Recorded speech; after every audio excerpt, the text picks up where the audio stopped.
sme robili prvý balík 100 km, tak sme ušetrili 40% na cene. Predpokladám, že aj tu ušetríme. Tých úsekov je množstvo, v tomto kraji je ich 27.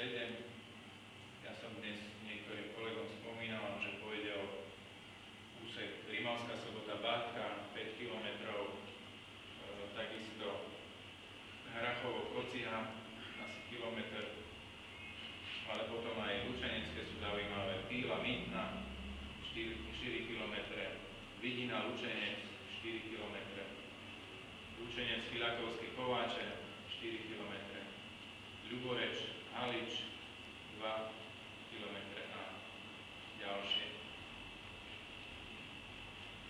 V tomto okrese samozrejme máte aj špecifické problémy, lebo je tu nielenže zmiešané územie, ale sociálne slabšie, rómska problematika, slabá infraštruktúra, dlhodobá nezamestnanosť, málo priemyslu.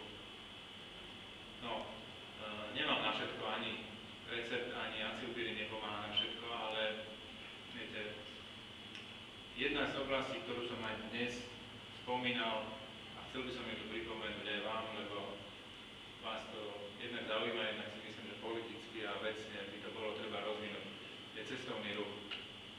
Taká popoluška, o ktorej sa hovorí, ale stále kde si v kúte. Cestovný ruch je veľmi dobrým nástrojom pre ekonomický rozvoj a pre zamestnanosť. Lebo vždy je spätý s tým, čo tam máme, čo tu máme.